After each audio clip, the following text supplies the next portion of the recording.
Déjame contarte lo que ya aprendí. Should I do a little jingle? I think so. I think I'm going to start with a jingle. Y'all gotta let me know. Déjenme saber en los comentarios. Anyway, welcome back to Yaprendí Radio. Yaprendí Radio. Este es episodio 5. This is episode 5. And we're talking about cómo ya aprendí que no tengo que justificar quién soy, mi identidad, ni nada así. I've learned that I don't have to justify who I am or prove anything to anybody. I can just be and exist as a bilingual Black woman, and that is okay. So, we're talking about something deeply personal today. Um, I'm opening up about what it really felt like for me to go from non-fluency to fluent in Spanish as a Black woman in this world. So, we're going to get into that today. And so, for that reason, it'll be almost completely in English because this is about my story and it's the way I express myself the best. So there might be on occasion certain things I say in Spanish. Depende de cómo me siento. See, right there, for example. Depends on how I feel. But yeah, let's get into this story. So welcome back to Yaprendí Radio, where we explore language, culture, identity desde el alma. So I started this journey wanting to learn Spanish out of pure curiosity and love for the culture, the language, and everything about it. But at some point, the joy was replaced with this feeling of like a need to prove myself. Like I had to be good enough for the people I'm engaging with. People would interact with me pretending like they didn't understand me for a while when I would communicate in Spanish. And a lot of that is part of the reason why, when you hear me speak, it sounds like I'm a native speaker because I've been gaslit so much to believe that I wasn't understood. This is primarily due to me studying abroad in Spain, which is known for being, not the most, let's just be frank, racist, right? It is Europe. I mean, there's a lot of things to unlearn when it comes to cross-cultural connections and diversity, and what that means. But microaggressions were a norm. They were so normalized that it just makes you question yourself often. And so people responding in English, even when it was obvious that I was there to practice my Spanish, or people's surprised faces when I would communicate with them clearly and effectively in their language, assumptions that I couldn't possibly be bilingual. It's like you're seeing me speak to you, but it does not compute because of what I look like. These were my experiences, especially when I began learning over 20 years ago. So I started internalizing that I need to earn people's acceptance, to constantly demonstrate that I belonged in this space, that I can communicate with people who speak this language, that I can speak it too, and that I can carry on a conversation in the language. So I was no longer just learning. It went from like a period of me learning to performing. And I don't know when that transition happened. I can't tell you, but somewhere along the way, it did. And it's something that it's taken me a long time to even acknowledge and process. So, yeah, there was a lot of confusion on both ends from people who were perceiving me speaking in Spanish and how I was perceiving myself. There came a point when people started assuming I was a native speaker. And while people were assuming I was a native speaker, I was still responding from a place of feeling inadequate or not enough. I was still questioning, like, are people not thinking that my Spanish is clear enough for them to understand me? So while people are perceiving me as a native speaker, I'm still coming from a place of having to prove myself. Does that make sense? Like, I worked so hard to perfect the way that I was pronouncing words and communicating so that that wouldn't come up if that issue of people switching to English or just assuming, not giving me a chance to even hold a conversation in Spanish. Instead of celebrating when people started perceiving me as a native speaker, I was confused. I felt guilty in those moments. I felt like I was misleading people. I would go out of my way to prove that like I'm not a native speaker. And some people even accuse me or some people even perceive me as lying about my background. Like I don't know. It created a weird identity crisis for me that I'm still going through, obviously, to this day. Um, and if we're honest about it, we all experience some form of identity crisis in one way or another at some point in our lives because that's what we're here to do is learn who we are. It's get back to who we are at the core. And what how we experience that looks different for everybody depending on what they come from, what background they come from.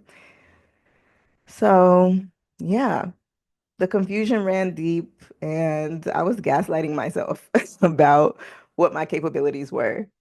At some point, I was not even believing my own ability to be effective in the language, but I still tried to be perfect.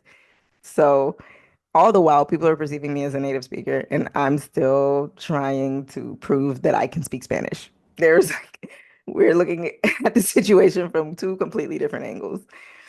So, yeah, ya aprendí a soltar la vergüenza.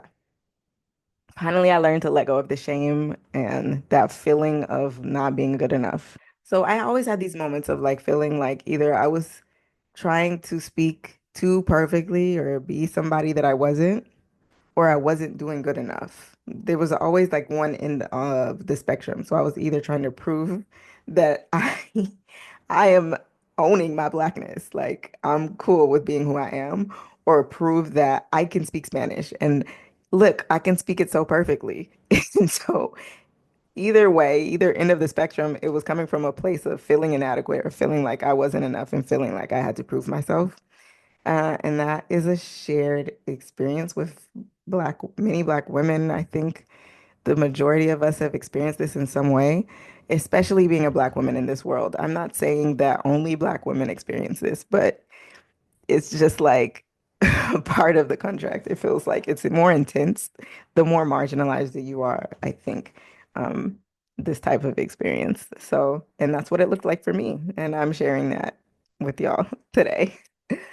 So yeah, this is how this is how it went for me. This is how um I process things in my head, because all anybody ever wants to be is accepted because that's what love is. Love is acceptance.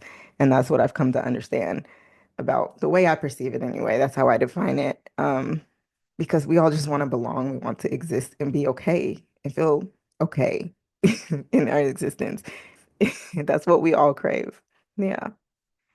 Um, at some point I had to learn how to detach my fluency from my worth, right? Like without me noticing, fluency had become this kind of like my ability to be bilingual or speak Spanish with fluency had become like what made me worthy. It was like a thing that made me feel worthy of existing. And that's not healthy. Um, and yeah, so I'm being really honest about that. I had to do a lot of reflecting and thinking, like, how did we get here? And obviously, there's a lot to unpack with that of what things might occur in one's life to make them feel like they have to find a thing to justify their existence, but that's what it was for me. Um, I had to ask, why do I need permission to speak so well? Like, okay, people are mistaking me for a native speaker now, and I feel guilty about it. Why does that feel bad to me that I worked hard? I realized that fluency doesn't mean I'm trying to be something I'm not. It means I worked hard and I learned a lot, and I'm putting my knowledge in practice, right? I stopped trying to explain my accent, my fluency, my story, and I started just existing. Sin vergüenza. I stopped proving myself, you know? I was responding from that place for so long, and finally I learned, like, this is just who I am.